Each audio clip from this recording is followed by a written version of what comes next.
Chào mừng bạn đến với hồ sơ tin tức News, kho nơi cập nhật tin tức toàn cầu, nhanh và chính xác. Vào cuối năm 2025, Vingroup đã chính thức rút khỏi đề xuất đầu tư tuyến đường sắt tốc độ cao Bắc Nam. Dự án từng được ước tính có tổng mức đầu tư lên tới 67 tỷ USD. Với nhiều người, đây có thể được xem là một bước chững lại. Tuy nhiên, theo các dữ liệu công khai và những diễn biến sau đó, giới quan sát cho rằng đây nhiều khả năng là một quyết định tái phân bổ nguồn lực thay vì rút lui khỏi lĩnh vực hạ tầng. Chỉ trong thời gian ngắn, một dự án khác nhanh chóng thu hút sự chú ý. Tuyến đường sắt tốc độ cao Hà Nội - Quảng Ninh, tổng vốn đầu tư khoảng 147.000 tỷ đồng, tương đương hơn 5,3 tỷ USD. Điều đáng nói là tuyến đường này chỉ dài khoảng 120 km nhưng lại được thiết kế cho vận tốc lên tới 350 km/h, mức tốc độ thường chỉ thấy ở các hành lang kinh tế siêu lớn. Vì sao một tuyến nội vùng với cự ly không quá dài lại cần đến công nghệ và chi phí ở đẳng cấp cao như vậy? Và vì sao một doanh nghiệp tư nhân lại sẵn sàng huy động tới 85% vốn từ các nguồn bên ngoài cho dự án này? Theo các phân tích ban đầu, đây không chỉ là câu chuyện giao thông mà còn liên quan đến phát triển đô thị theo mô hình TOD, tái cấu trúc logistics khu vực Đông Bắc và vị thế của Việt Nam trong chuỗi cung ứng khu vực. Trong video này, chúng ta sẽ lần lượt bóc tách từng lớp logic phía sau dự án đang gây nhiều tranh luận này. Nếu bạn thấy nội dung hữu ích, hãy nhấn thích, đăng ký kênh hồ sơ tin tức News và bật thông báo để không bỏ lỡ những video mới nhất. Phần 1.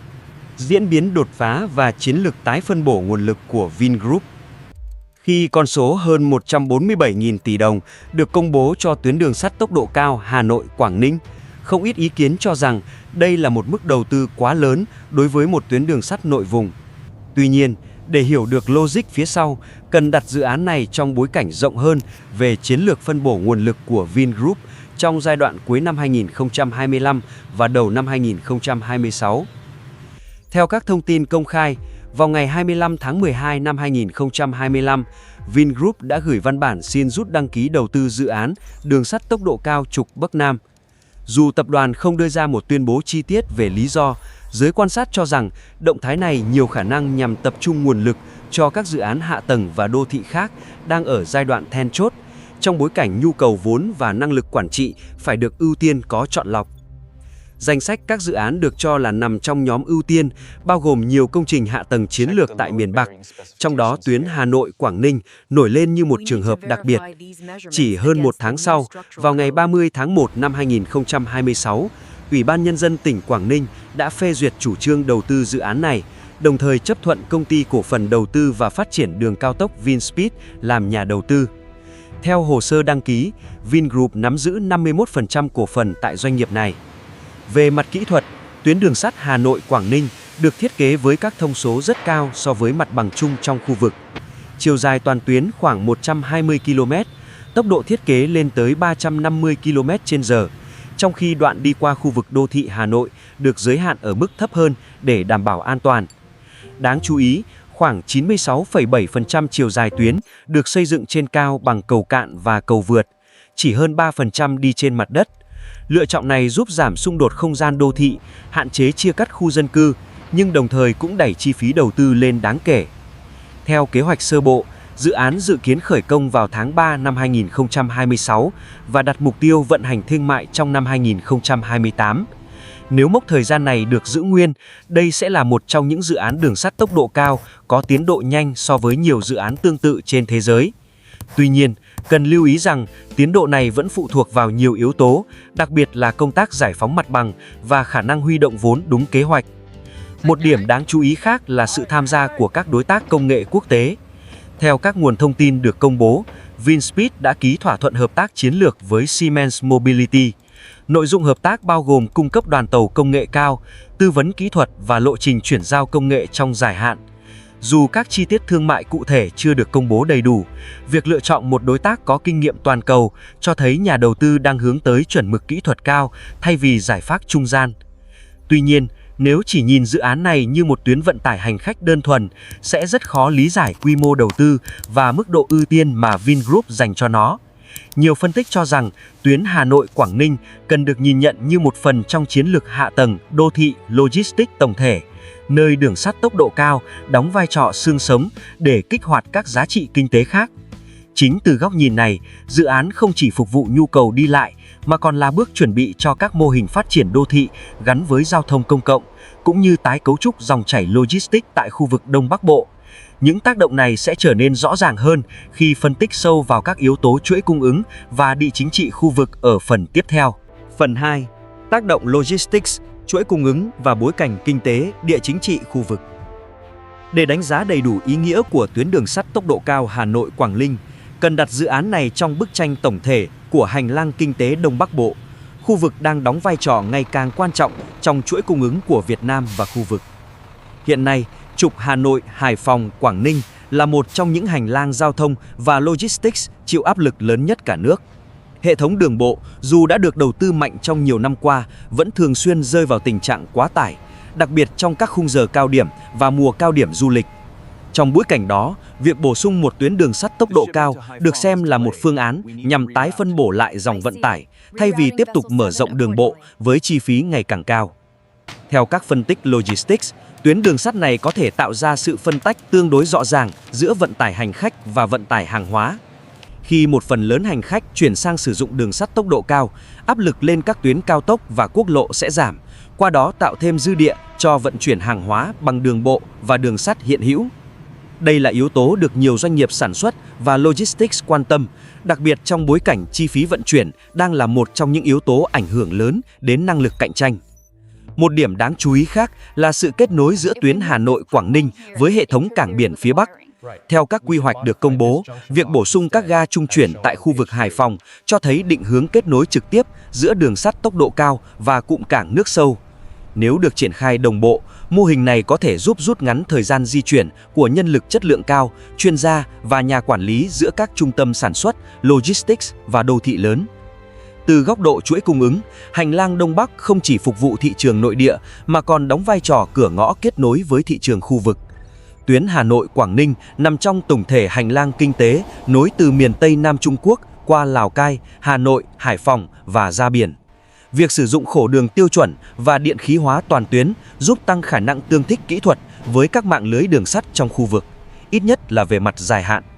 Giới quan sát cho rằng, trong bối cảnh chuỗi cung ứng toàn cầu đang có xu hướng tái cấu trúc sau các cú sốc địa chính trị và dịch bệnh, các quốc gia và doanh nghiệp đều ưu tiên những hành lang logistics ổn định, có khả năng vận hành liên tục và ít phụ thuộc vào một loại hình vận tải duy nhất.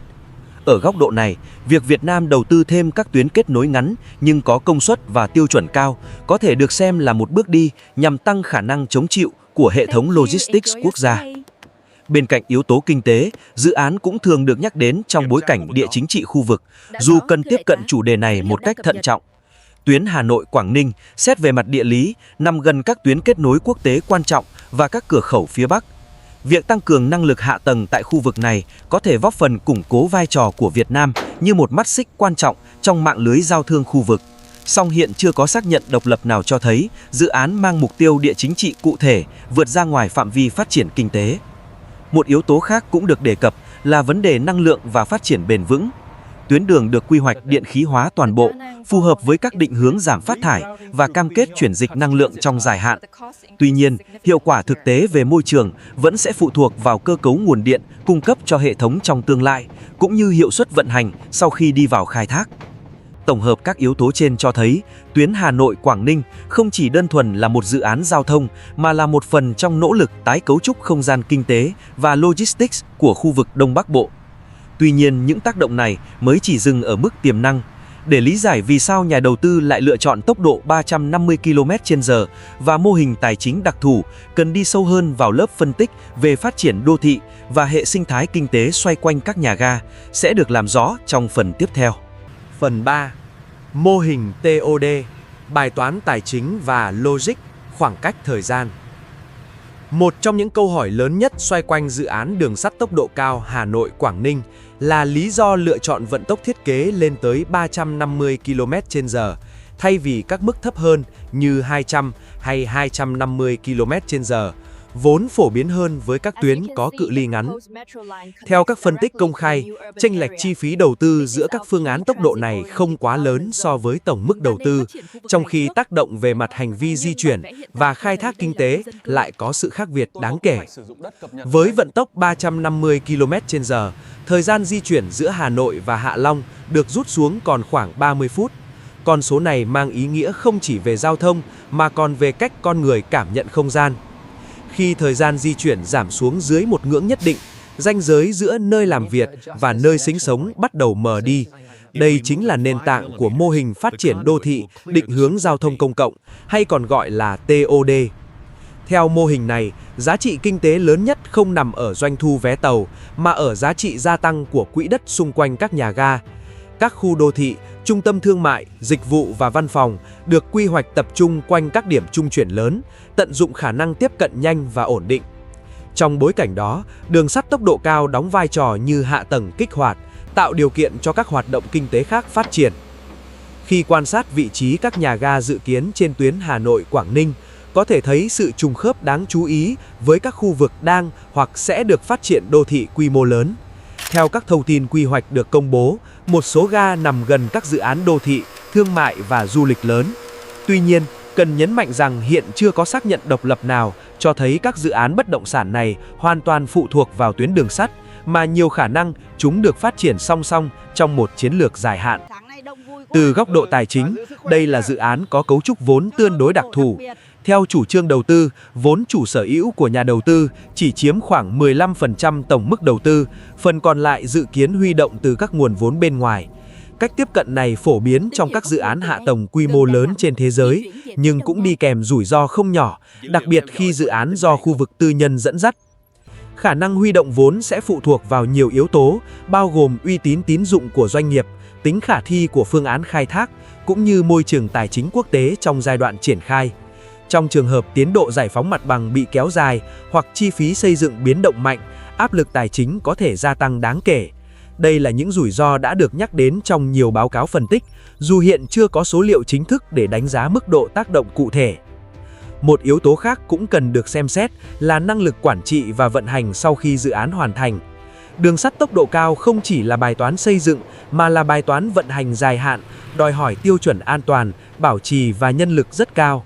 Việc hợp tác với các đối tác công nghệ quốc tế có thể giúp giảm bớt rủi ro trong giai đoạn đầu, nhưng về lâu dài, hiệu quả vận hành vẫn phụ thuộc vào khả năng nội địa hóa và làm chủ công nghệ.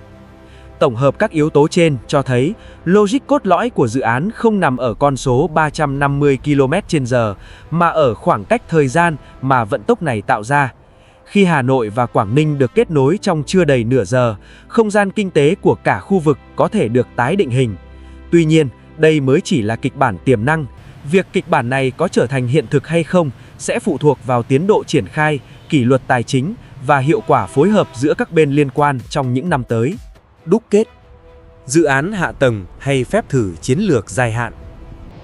Nhìn một cách tổng thể, tuyến đường sắt tốc độ cao Hà Nội - Quảng Ninh của Vinspeed không đơn thuần là một dự án giao thông có quy mô vốn lớn.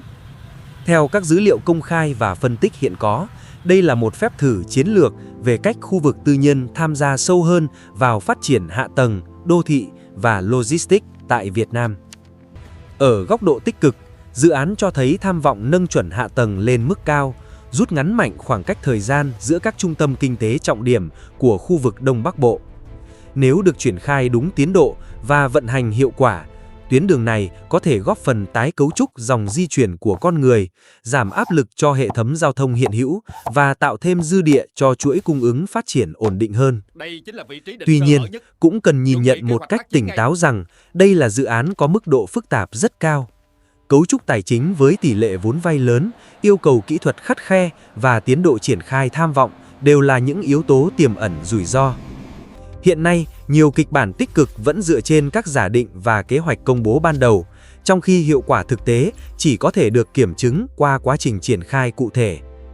Do đó, thay vì nhìn dự án này như một biểu tượng thành công đã được định sẵn, có lẽ phù hợp hơn khi coi đây là một phép thử dài hạn.